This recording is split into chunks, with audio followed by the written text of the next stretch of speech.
19 رمضان المبارک کی فجر عبد الرحمن ابن ملجم آ کر جامع مسجد کوفہ کی صفوں میں وہ لیٹ گیا. مولا علی مرتضیٰ تشریف لائے اور آپ نے اسے ٹھوکر ماری اور مار کر فرمایا جس کام کے لیے ہے وہ کیوں نہیں کرتا. یہ موت سے ڈرنے والے لوگ نہیں ہیں. ان پر حضور علیہ الصلاۃ والسلام کے اس فرمان کی حقیقت آشکارا ہے.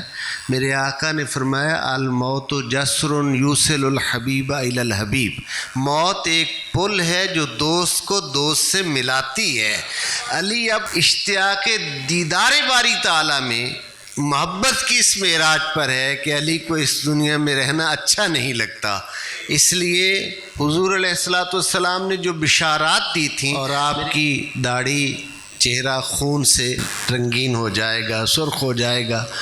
کئی بار زندگی میں ایسا ہوا کہ آپ بیمار ہوئے، صحابہ کرام علیہم رضوان عیادت کے لیے آتے، فکر مندی کا اظہار کرتے، آ کر فرماتے نہیں فکر کی کوئی بات نہیں ہے، مولا شفا عطا فرمائے گا.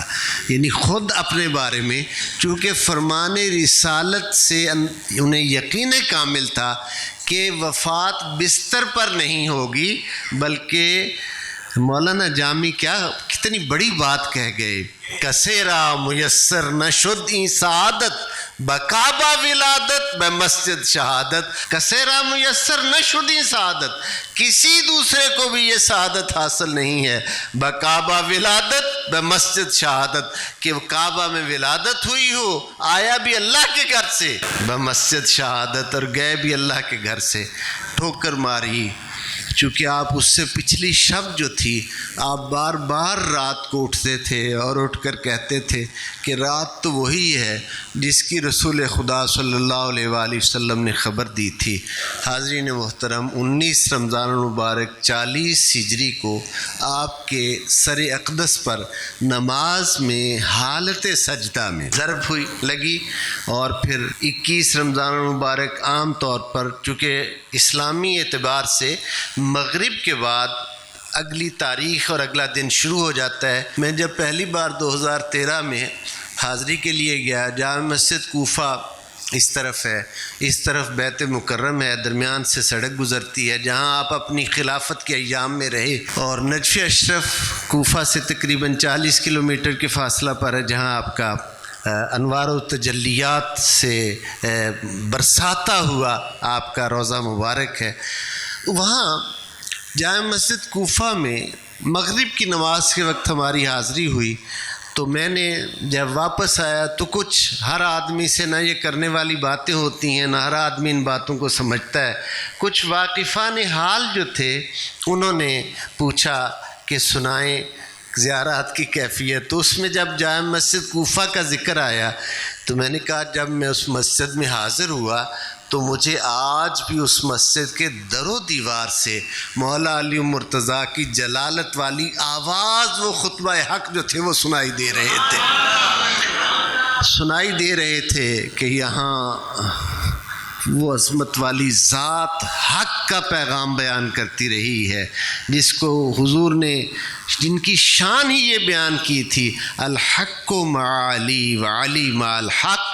حق علی کے ساتھ ہے اور علی حق کے ساتھ ہے. اور جامع ترمذی باب المناقب کی ایک حدیث میں حضور علیہ السلام نے اپنے پیاروں کی کچھ تعریف کی اور آخر میں حضرت مولا علی مرتضیٰ کی حق کے ساتھ تعریف کرتے ہوئے آقا صلی اللہ علیہ وآلہ وسلم نے، یہ حدیث کے الفاظ ہیں، حضور نے فرمایا یا میرے پاک پروردگار تو حق کا رخ ادھر کر دے جدھر علی کا رخ ہے.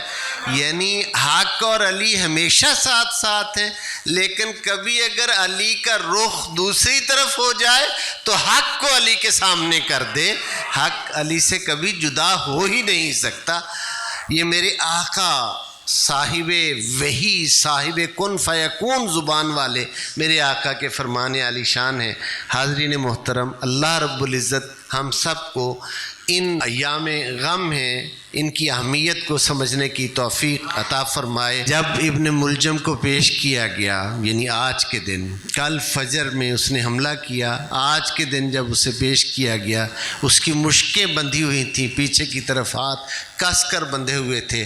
حضرت امام حسن مجتبیٰ علیہ السلام سے فرمایا اس کی مشکیں کھول دو، اور دودھ جو آپ نے افطار میں لیا نہیں تھا، فرمایا تھا اس کو رکھ دو، کوئی مہمان آ سکتا ہے، وہ دودھ کا شربت اسے پلانے کا حکم دیا۔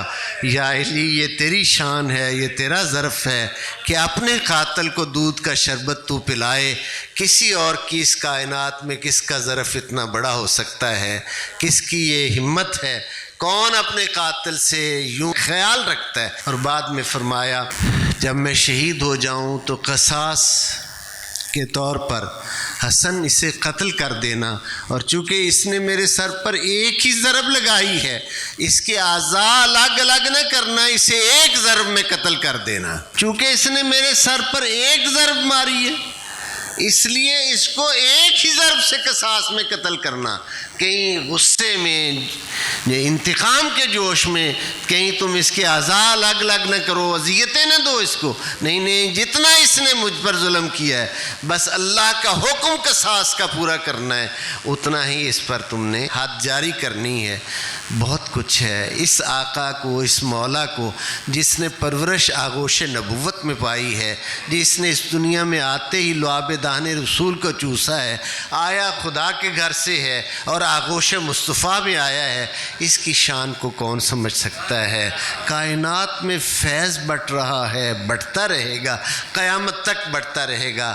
حشر میں لواء الحمد حضور نے فرمایا، وہ جھنڈا حضرت مولا علی مرتضیٰ کو حضور عطا فرمائیں گے، اللہ حضور کو دے گا، آپ مولا علی مرتضیٰ کو حکم کریں گے اس کو سر بلند کرو، ایک ہی چھاؤں ہوگی اس لواء الحمد کی جو مولا علی مرتضیٰ کے ہاتھ میں ہوگا، سب انبیاء اور ان کی امتیں اس جھنڈے کے نیچے آئیں گی، اور پھر حساب و کتاب کا مرحلہ شروع ہوگا۔